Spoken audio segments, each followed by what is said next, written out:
ವಿಜಯನಗರ ಕಾಲದಲ್ಲಿ ಬಹಳ ವೈಭವಪೇರಿತವಾಗಿ ಆಚರಿಸುತ್ತಿದ್ದಂತಹ ಮಹಾನವಮಿ ಅಥವಾ ದಸರಾ ಹಬ್ಬದ ಸಂಭ್ರಮಗಳಲ್ಲಿ ಆಗಿನ ಮಹಾರಾಜರುಗಳು ಸಿಂಹಾಸನರೂಢರಾಗಿ ಕಾಣಿಸಿಕೊಳ್ಳುತ್ತಿದ್ದ ಸಿಂಹಾಸನ ವೇದಿಕೆ ಅಥವಾ ಮಹಾವೇದಿಕೆಯನ್ನ ನೋಡಲು ನಾವಿವತ್ತು ಹೋಗ್ತಾ ಇದ್ದೀವಿ.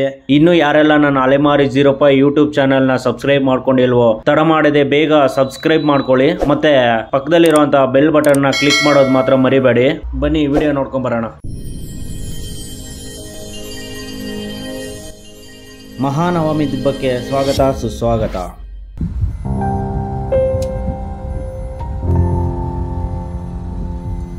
ನೋಡಿ, ನಾವೀಗಿದು ಮಹಾನವಮಿ ದಿಬ್ಬ ಹತ್ರ ಹೋಗ್ತಾ ಇದ್ದೀವಿ.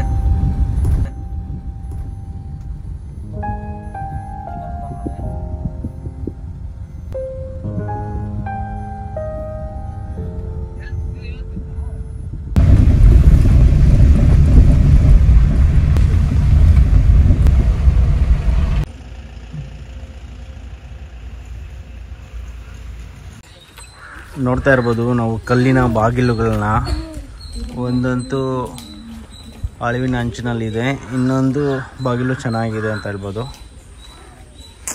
ಕಲ್ಲಿನಲ್ಲೇ ನೋಡಿ ಹೇಗೆ ನಿರ್ಮಾಣ ಮಾಡಿದ್ದಾರೆ ಆ ಕಾಲದಲ್ಲಿ.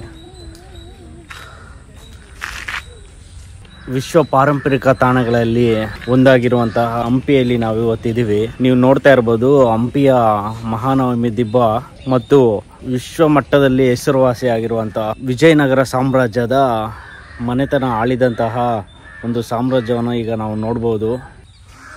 ವಿಶ್ವ ಪಾರಂಪರಿಕ ತಾಣಗಳಲ್ಲಿ ಒಂದಾದಂತಹ ಹಂಪಿಯನ್ನು ನಾವು ಈಗ ಎಕ್ಸ್ಪ್ಲೋರ್ ಮಾಡೋದಕ್ಕೆ ಬಂದಿದ್ದೀವಿ. ಬನ್ನಿ ಮುಂದೆ ಏನೇನಿದೆ ಅಂತ ನೋಡೋಣ.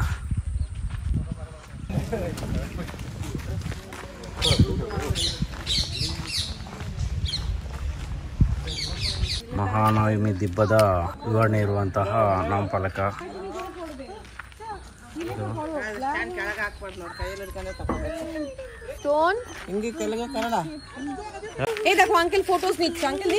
ದಿಬ್ಬದ ನೀಲಿ ನಕಾಶೆ ನೋಡಿ, ನೀಲಿ ನಕಾಶೆ ತುಂಬಾ ಚೆನ್ನಾಗಿದೆ. ಇಲ್ಲಿ ಏನೇನಿದೆ ಅನ್ನೋದು.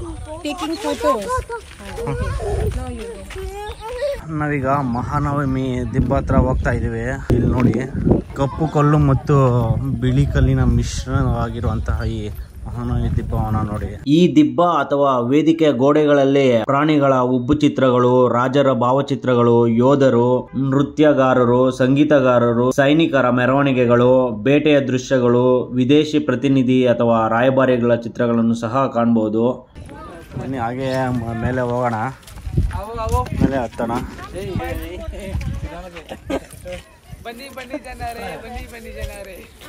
ದೇಶ ವಿದೇಶಿಯರು ಕೂಡ ನೋಡಕ್ ಬರ್ತಾರೆ ಮಹಾನವಮಿ ದಿಬ್ಬವನ್ನ. ಬನ್ನಿ ನಾವೀಗ ಮೇಲೆ ಹೋಗೋಣ. ನೋಡಿ ಎಷ್ಟೆಷ್ಟು ದೊಡ್ಡ ಗಾತ್ರದ ಕಲ್ಲಿನ ದಿಬ್ಬಗಳು. ಇಲ್ಲಿ ಯಾವುದೇ ಸಭೆ ಸಮಾರಂಭಗಳು ನಡೆದಾಗ ನೋಡಿ, ಆಗಿನ ಕಾಲದಲ್ಲಿ ಮಹಾರಾಜರುಗಳು ಸಿಂಹಾಸನ ರೂಢರಾಗಿ ಕಾಣಿಸ್ಕೊಳ್ತಾ ಇದ್ದು ಇದೇ ಜಾಗದಲ್ಲಿ. ನೋಡಿ ಸಿಂಹಾಸನ ವೇದಿಕೆ. ಬನ್ನಿ ಹೋಗೋಣ.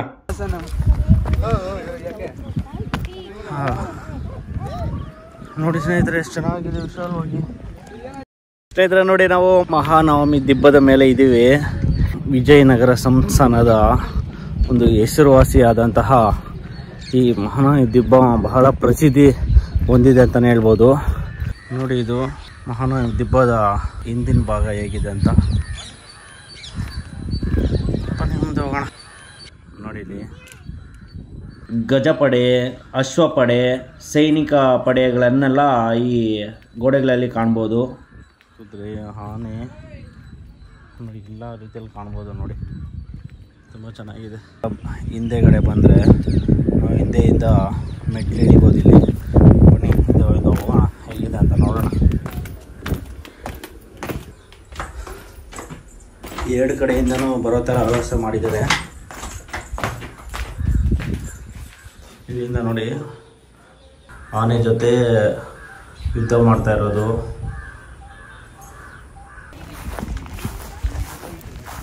ನೋಡಿ, ಇಲ್ಲಿನ ಕಟ್ಟಡ ಕಲ್ಲಿನ ಅವಶೇಷಗಳನ್ನು ಇಲ್ಲಿ ತಗೊಂಬಂದು ಸೇಫಾಗಿ ಇಟ್ಟಿದ್ದಾರೆ.